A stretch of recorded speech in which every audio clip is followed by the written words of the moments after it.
Shalom, kita berjumpa kembali dalam Victorious Devotion. Saya berharap kita ketika mengikuti Victorious Devotion diberkati Tuhan, diberkati dengan firman Tuhan, sehingga hidup kita bisa dituntun terus setiap hari ketika kita ditaburi benih firman Tuhan, sehingga kita dituntun dan diterangi, dan firman itu boleh tumbuh dalam hidup kita. Dan wujud tumbuhnya adalah ada perubahan-perubahan dalam hidup kita. Kita juga akan merenungkan firman Tuhan. Untuk hari ini kita berdoa terlebih dahulu.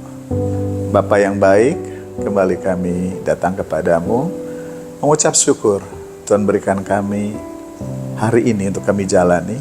Mampukan kami supaya kami terus menjalani hidup ini secara benar, terus dalam terang firman dan dalam tuntunan Roh Kudus-Mu.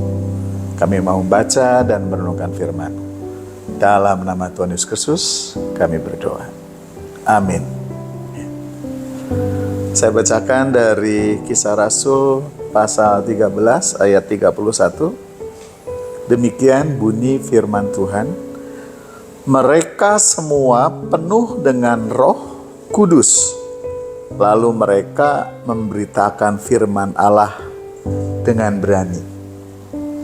Nah, renungan kali ini dengan judul Roh Kudus dalam penginjilan. Ya, Roh Kudus terkait penginjilan. Apa sih peran Roh Kudus? Apakah yang dikerjakan Roh Kudus? Jelas dalam ayat ini. Ternyata Roh Kudus memenuhi orang-orang percaya, dan dalam ayat 31 tersebut terdapat Rasul Yohanes juga Rasul Petrus.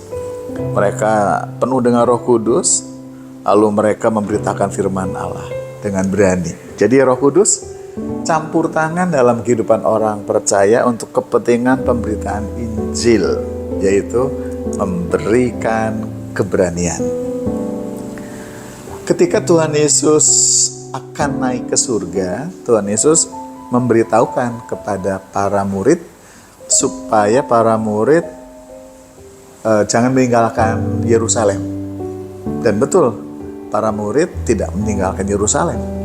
Para murid kumpul di loteng Yerusalem, dan para murid mengalami kepenuhan Roh Kudus.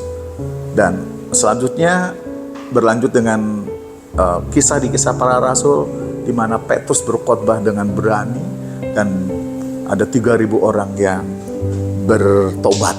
Luar biasa. Nah, sebelum Tuhan Yesus naik ke surga, Tuhan Yesus pun memberitahukan bahwa kalau memberitakan Injil, maka ada tanda-tanda mujizat, tanda-tanda ajaib yang menyertai. Dan setelah Yesus naik ke surga, para murid semangat memberitakan Injil. Luar biasa. Dan setelah peristiwa mereka dipenuhi Roh Kudus di loteng Yerusalem, mereka penuh dengan semangat, secara khusus para rasul. Dan kalau kita ngikuti cerita Rasul Yohanes dan Petrus, mereka berdua memberitakan Injil. Luar biasa, dan mereka juga mengadakan mujizat. Dan karena mereka meresahkan para pemimpin agama, maka mereka ditangkap dan diadili. Ya, mereka diinterogasi dan mereka diancam, dan mereka dilarang untuk berbicara lagi tentang Yesus. Dan orang-orang yang sudah mengalami mujizat juga bersaksi, dan itu menjadikan kesaksian tentang Yesus kemana-mana. Ya, para ahli agama dan pemerintahan mengetahui sumbernya dari mana. Mereka akhirnya tangkap Yohanes, tangkap Petrus, dan disidang. Ya, walaupun diancam, walaupun ditekan, mereka tetap memberitakan Injil. Justru dalam sidang itu mereka memberitakan Injil dengan berani. Tanda mujizat yang dijanjikan oleh Tuhan Yesus sebelum Tuhan Yesus naik ke surga sudah terbukti.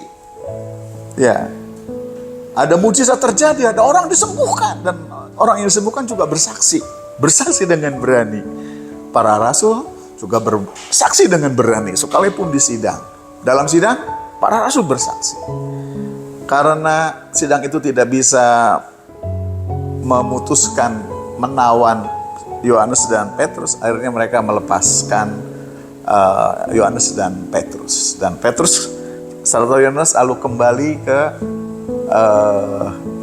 kelompok atau ke komunitas atau kepada persekutuan orang-orang percaya yang ada pada waktu itu. Nah, ayat ini dari Kisah Rasul 4 ayat 31 adalah ketika Petrus dan Yohanes kembali kepada persekutuan, mereka semua berdoa kepada Tuhan. Untuk mereka tetap dapat memberitakan Injil, untuk mereka diberi keberanian. Dan ketika mereka berdoa bersama, maka semua penuh Roh Kudus. Dan mereka memberitakan firman Allah dengan berani. Jadi Roh Kudus luar biasa. Dia penghibur kita, dia penolong kita, dia yang membimbing kita dari kebenaran-kebenaran, dia menasihati kita, dia menyertai kita, mengadakan tanda mujizat, dan ia juga memberikan keberanian untuk kita memberitakan Injil. Mungkin kita takut selama ini memberitakan Injil. Ingatlah bahwa kalau kita orang percaya, itu sama dengan kita memiliki tanggung jawab memberitakan Injil. Dan berdoalah seperti para rasul berdoa. Berdoalah seperti orang-orang percaya di gereja mula-mula berdoa, meminta keberanian untuk memberitakan Injil. Kata berani dari kata Yunani paresia berarti berbicara dengan keberanian tanpa rasa takut. Ini benar-benar keberanian. Bukan karena kita tipikalnya berani. Bukan kita karena pemberani. Seorang pemberani seperti apapun kalau diancam pasti dia takut. Tapi ada keberanian yang tidak timbul dari tipikal diri seseorang, keberanian yang dari Tuhan. Berani tanpa rasa takut. Keberanian ini pasti sudah ada dalam diri para rasul. Keberanian ini sudah ada pada diri para martir, sudah ada pada diri Stefanus. Keberanian ini adalah keberanian yang dari Roh Kudus yang memberikan keberanian kepada orang-orang percaya memberitakan Injil. Apa yang kita rasakan selama ini yang menyebabkan kita tidak memberitakan Injil? Rasa takut. Takut dijauhi orang lah, takut diancam lah, takut inilah, takut itulah. Tapi ingat bahwa kalau hidup dipimpin oleh Roh Kudus adalah untuk kita bisa memberitakan Injil. Tidak mungkin kita bertumbuh meningkat di dalam Kristus, increase in Christ, tapi kita tidak memberitakan Injil. Jadi hidup dalam kuasa dan pimpinan Roh Kudus, karakter kita bertumbuh, kita semakin dewasa dalam Kristus. Tapi kita juga memberitakan Injil dengan berani. Mari kita isi hidup kita dengan memberitakan Injil. Roh Kudus pasti akan berikan keberanian kepada saudara dan kepada saya. Roh Kudus pasti akan menyertai kita dengan tanda-tanda yang ajaib. Karena apa? Karena kita sedang mengerjakan pekerjaan yang diamanatkan oleh kerajaan surga.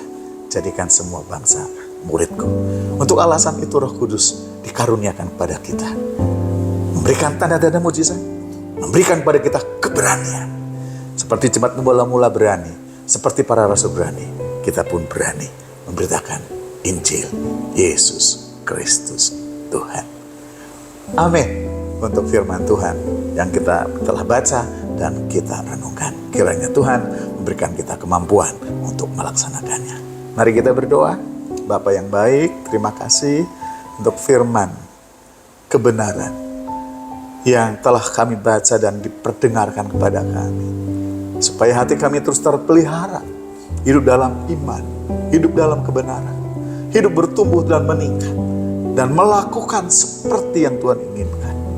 Salah satunya adalah memberitakan Injil. Tuhan, kami menyerahkan hidup kami dalam tangan-Mu, beri kami roh keberanian, seperti jemaat mula-mula, seperti para rasul, untuk memberitakan Injil. Beri kami hikmat untuk kami memberitakan Injil. Karena kami percaya Roh Kudus diberikan kepada kami, umat-umat-Mu, untuk kami melakukan amanat agung-Mu. Kami menyerahkan hidup kami dalam tuntunan-Mu, jadikan kami alat-Mu untuk memberitakan Injil-Mu. Dalam nama Tuhan Yesus Kristus kami berdoa. Amin. Puji Tuhan, demikian Victorious Devotion kita pada saat ini. Kiranya Tuhan memberkati. Mari kita bacakan Injil sampai Yesus datang yang kedua kali. Shalom, sampai jumpa.